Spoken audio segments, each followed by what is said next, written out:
السلام علیکم ورحمۃ اللہ وبرکاتہ۔ سن 1901 میں کراچی کے ساحلی علاقے میں عمر نام کا 15 سالہ لڑکا رہتا تھا، جو اپنی عمر سے کہیں زیادہ سمجھدار اور باہمت تھا۔ اس کی ماں کئی سال سے دل کی مریضہ تھی اور باپ مچھلی پکڑنے کے دوران سمندر کے ایک طوفان میں لاپتہ ہو گیا تھا۔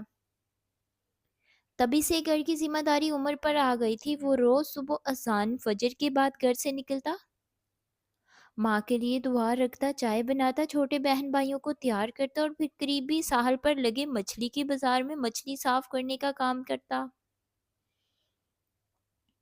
حیرت کی بات یہ تھی کہ بازار والے اسے ایک مکمل دن کا معاوضہ دینے کو تیار تھے، مگر عمر روز صرف 3 گھنٹے کام کرتا اور پھر جلدی گھر لوٹ آتا تھا۔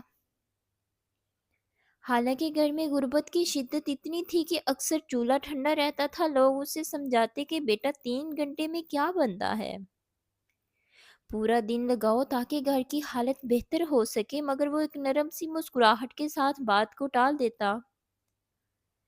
ایک دن محلے کے ایک بزرگ جو اکثر عمر کو جلدی گھر جاتا دیکھتے تھے، اس کی وجہ جاننا چاہتے تھے۔ انہوں نے خاموشی سے اس کا پیچھا کیا۔ عمر گھر پہنچا تو بزرگ نے حیرت سے دیکھا کہ عمر گھر میں داخل ہوتے ہی اپنی ماں کا ہاتھ پکڑ کر باریک باریک قدموں سے انہیں بیٹھنے میں مدد دیتا، پھر ان کے لیے دعا اور گرم پانی لاتا، چھوٹے بہن بھائیوں کو کھانا کھلاتا، ان کے گندے یونیفارم دھوتا، فرش صاف کرتا اور پھر ماں کے پاس بیٹھ کر ان کی تکلیف کم کرنے کے لیے قرآن کی تلاوت کرتا۔ بزرگ کی آنکھوں سے آنسو بہنے لگے اور وہ اندر داخل ہو گئے۔ عمر گھبرا گیا، مگر بزرگ نے اسے پیار سے کندھے پر ہاتھ رکھا اور پوچھا کہ بیٹا تم پورا دن کام کیوں نہیں کرتے؟ زندگی تم پر بہت باری ہے، تم زیادہ کما سکتے ہو۔ عمر نے سر جھکا کر دھیمے لہجے میں کہا کہ میں اگر پورا دن کام کروں تو میری ماں بغیر دیکھ بھال کے تکلیف میں پڑی رہے گی،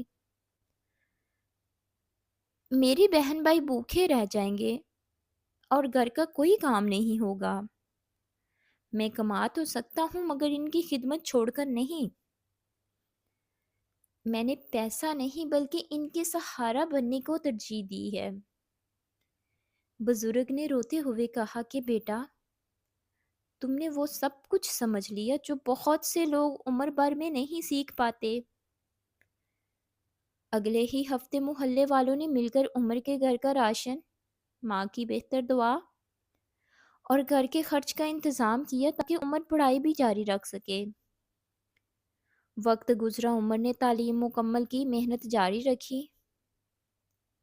اور آگے چل کر ایک مشہور نرس بن گیا جس نے کئی بچوں کی زندگیاں بچائیں۔ مگر وہ ہمیشہ کہتا تھا کہ اصل خدمت وہ تھی جو میں نے اپنی ماں کی اور اصل دولت وہ تھی جو مجھے ان کی دعاؤں میں ملی۔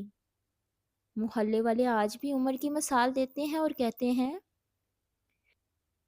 کہ انسان کی اصل پہچان اس کے اخلاق اور خدمت سے ہوتی ہے، نہ کہ اس کی دولت سے۔ مزید اچھی ویڈیوز کے لیے میرے چینل کو لائک، سبسکرائب اور شیئر کریں۔ شکریہ۔